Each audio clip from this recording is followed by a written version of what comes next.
Hi, my name is Gabe Arnold. I'm the founder and CEO of Business Marketing Engine.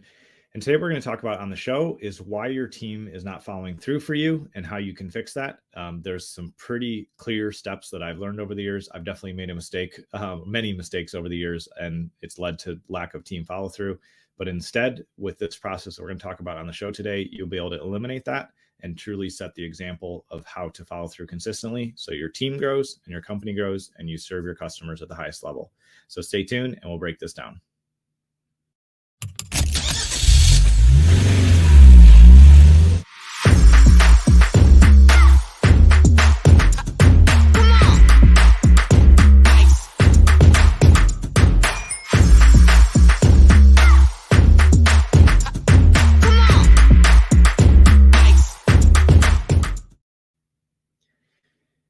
When I hear business owners, entrepreneurs, any leaders complain about lack of team follow through, the first thing that comes to mind, I don't always say this immediately because I want to help people through and think through what's going on. But the first thing that always comes to mind for me is like, well, you have a leadership deficit, which we talked about yesterday.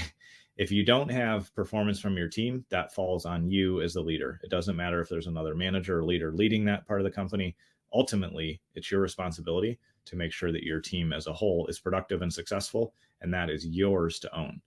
And so when I have experienced over the years follow through not happening, things not working out, the team not following through, I used to think and say, oh, it's their fault, or they screwed up, or I can't believe I hired the wrong person, or anything like that.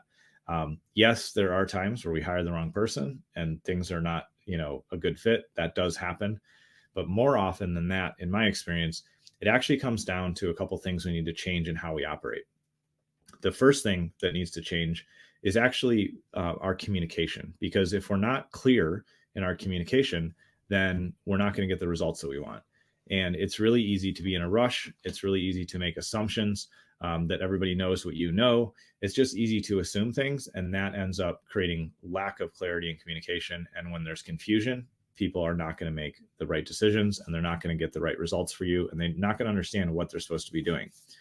One resource that I'll share with you around clear communication is the book I wrote called Atomic Words. It talks about how to cut through the noise and really have impactful communication. So I would encourage you to check that out. It's on Amazon, or you can go over to atomicwords.com if you'd like to get the free bonuses and resources as a part of the book there. You can go there. But when we take time to clearly communicate the results, the expectations, the things that we want, it takes us a little bit longer to do that, but we save infinite amounts of time when we have clarity around what we're asking for, clarity in the directives, clarity in the plan. And so that's really key. And a foundational step is if your team is not following through, then you're not communicating clearly what to do, and or you're not communicating why they need to do it. That's been a big learning lesson for me this year, is that I don't, in the past, I was not spending enough time clearly explaining the why, the reasoning behind what we need to do. And that led to shortfalls in performance, because if you don't know why, you'll make wrong micro level decisions, or you may not have the motivation or follow through because you don't know why it matters. So clarity of steps to take, clarity of communication is key, and also clarity around the why. Why are we doing this? The second part of getting your team to follow through and to fix, that performance is to actually have side-by-side, service to them and training. And what I mean by that is if you hand somebody to something and you see that they don't have the ability to follow through, even if you've already clearly communicated the steps and clearly communicated the why, then you may not have provided the right training, or this person may not have done it the way that you do it, even if they did similar work in the past. So the simplest way to jump in and solve that is take time. I always recommend, even if you're in person with somebody, video recording it so they have it for a reference. But if you're a virtual team, or you're able to do it over a video call, then you can record what you're doing. You can walk through the process, or of course do it in person and document what you're doing. And that way they see how you do it. They see it step by step, and you can demonstrate how to follow through, how to solve things, how to fix things. And after doing that a handful of times, when you're leading the way, then you can shift gears and say, I'm going to have you lead the way, do the tasks and do the work. And this time, or the next few times, I'm just going to observe and give you feedback.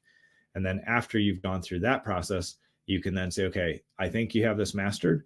I'm going to turn it over to you to own. but I'll check in once a month or every couple months or once a week, whatever feels appropriate for the work and for the team members' skill level. Check in and give feedback and evaluation, but remind them, I've walked you through how to do this. We've communicated clearly about the results, the steps, and the why behind it. And now you're going to own it, and I'm going to support you. When we take that approach and when we understand and really take full ownership of the fact that if our team's not performing, it's our fault, and that's good news because we can solve it, that's when we're really able to serve at a higher level, give better training and support, and make sure that our team actually has what they need to be successful.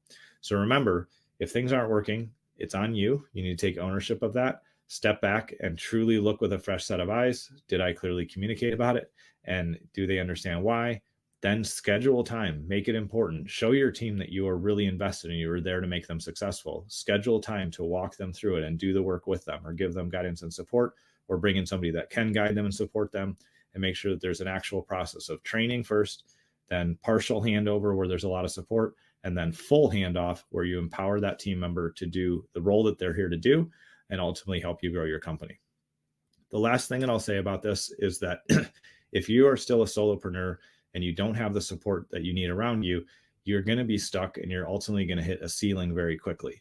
But as soon as you're willing to experiment and take that step and take that, that investment of time and money and bring in an assistant or an executive assistant or your first team member, that's when you truly learn to become an entrepreneur. It's when you learn to lead and delegate. It's hard. It's not easy to learn that new skill. But if you're at that point where you're busy, but you don't feel like you can grow and you're still running a very small business or you're doing things on your own, now is the time to consider, should I get a virtual assistant? Should I have an in-person assistant? Should I have an EA? Should I get somebody to take over scheduling or this part of production? Or what can I hand off? Because when we do that, that's when we start to scale our company. My business never started scaling until I hired my first assistant. And after that, I had to learn the skills to manage them. But ultimately, they helped me produce more great work for our clients and help the company grow. So it's a great consideration if you haven't done that yet. If you need any support, if you don't know how to walk through this process, please reach out. I can share resources that we have and any support that you need. You can reach us at businessmarketingengine.com, or you can comment down below or shoot me a message. I appreciate you taking time to tune in today. And tomorrow on the episode, we're going to talk about the most overlooked thing that entrepreneurs miss and how it can help you. It's something that's super hard, even when you're established in business. It's also can be difficult when you're just starting out. But I'm going to talk to you about this overlooked opportunity that you have. So make sure you tune in, and we'll see you on tomorrow's episode.